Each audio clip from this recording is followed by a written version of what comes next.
Each year, when Yom Kippur ends, I anticipate the uniquely magical experience that you all have this morning of walking into our amazing sanctuary and seeing that our sukkah has been built. It is obviously stunningly beautiful. I look forward to its smells and its colors and the silliness of craning my neck to see over a banana or a gourd to make eye contact with my rabbinical colleagues. When Yom Kippur ended this past weekend, this anticipation, typically pleasant and somewhat shallow, felt more like a theological wondering. What will and what can Sukkot mean for us this year? Truthfully, and I know that really now, I have never thought deeply enough about the holiday of Sukkot. I have always deemed it a lighthearted celebration that we exhaustedly undertake after the liturgical Super Bowl of the Days of Awe. But in the last few days, and truthfully in the last year, I have thought about the central themes of Sukkot more than I ever have before. Our tradition deems Sukkot as Zman Simchatenu, the time designated for joy. We are not invited, but rather halachically mandated to rejoice in this week. So how can a feeling be required of us? And how can feeling joy be required of us when our people are experiencing such profound brokenness? We are, sadly, not the first generation of Jews to take 2 steps towards our sukkah and 1 step back, weighing this heavy spiritual conundrum. Hannah Kay, who is the social media coordinator at Yad Vashem, recalls that in the Warsaw Ghetto in 1941, Jews stood in line for hours waiting for the opportunity to make the blessing for sitting in the sukkah. They also lined up for hours to make the blessing over a set of lulav and etrog that had been smuggled in from Switzerland. How could they possibly have done this? The question painfully remains as our siblings in Israel live through the aftermath of the worst attack on our people since the Holocaust. For many families in Israel, last Sukkot was the final moment of joy that they had with their loved ones who have since been murdered or kidnapped. For them, this Sukkot marks another immensely painful acknowledgement of an empty seat at what was a formerly happy table. How will they celebrate this year? And how have they found joy during this past year, undoubtedly the worst year of their lives? Sukkot invites us to reflect on the profound commandment to rejoice, not despite these very challenging times, but particularly because of them. Perhaps in these times of sadness and pain, we can take the commandment to rejoice and, like the lulav and the etrog, hold it together with Sukkot's inherent emphasis on resilience. We shake our joy and our resilience together, aiming for every direction and hoping that we were thorough enough. Even amidst adversity and the transitory nature of life, we are called to cultivate joy, fostering a spirit of hope and of community. This commandment teaches that joy is not merely an external expression, but a deep-seated choice. It empowers us to find light in darkness and to connect with others, proving that even in periods of difficulty, our commitment to rejoice can inspire strength and perseverance. Sukkot beckons us to live out the very Jewish ideal that life is to be embraced and to be chosen, regardless of what we have going on in our Jewish calendar.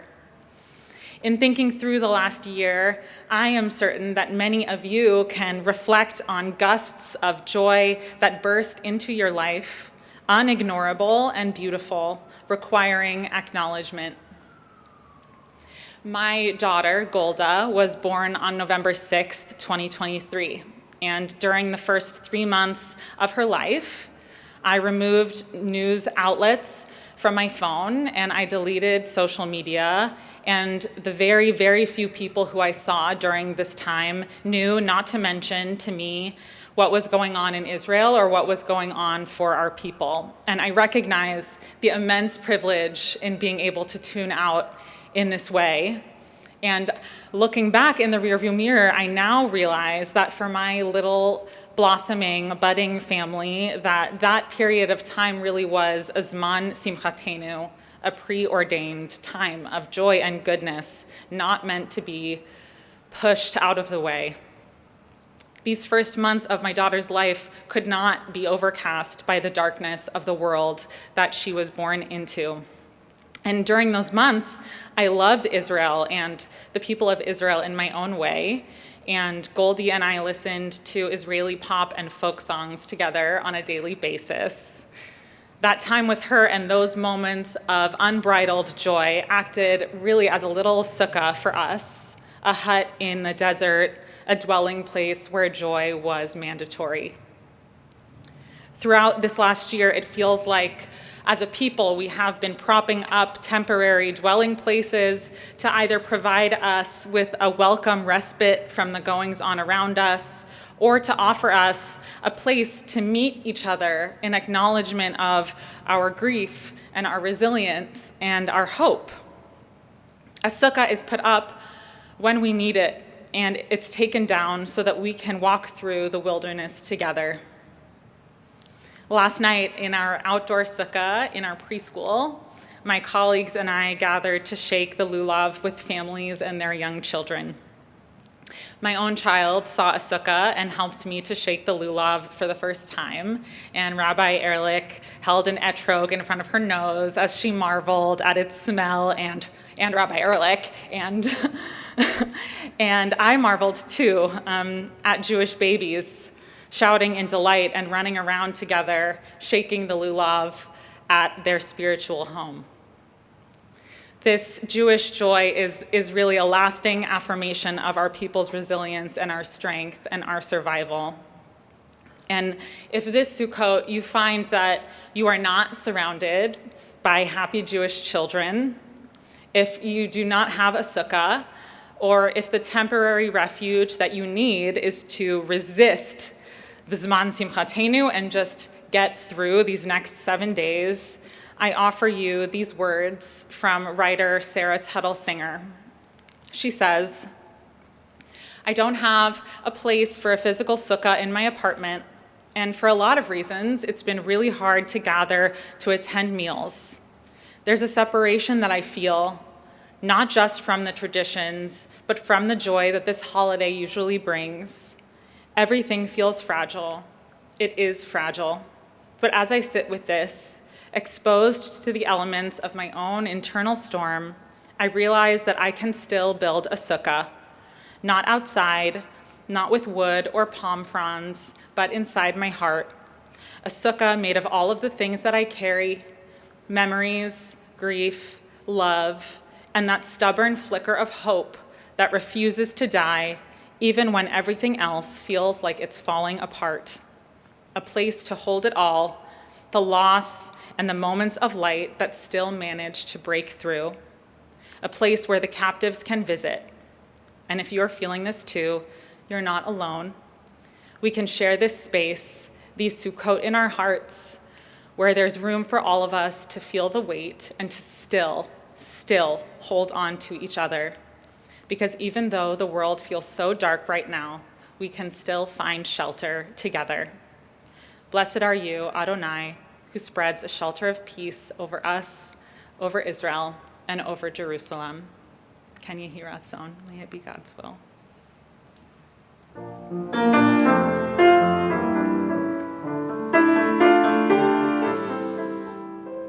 באלה הידיים עוד לא בניתי כפר, עוד לא מצאתי מים באמצע המדבר, עוד לא ציירתי פרח, עוד לא גיליתי איך תוביל אותי הדרך ולאן אני הולך. עוד לא אהבתי די הרוח והשמש על פניי, עוד לא אמרתי די ואם לא עכשיו ומתי. עוד לא הקמתי שבט, עוד לא חיברתי שיר, עוד לא ירד לי שלג באמצע הקציר. אני עוד לא כתבתי את זיכרונותיי, ועוד לא בניתי לי את בית חלומותיי. עוד לא אהבתי די, הרוח והשמש על פניי. עוד לא אמרתי די, ואם לא עכשיו ומתי. ואף על פי שאת פה ואת כל כך יפה, ממך אני בורח כמו ממגפה. עוד יש הרבה דברים שרציתי לעשות, את בטח תסלחי לי גם בשנה הזאת. תביא לי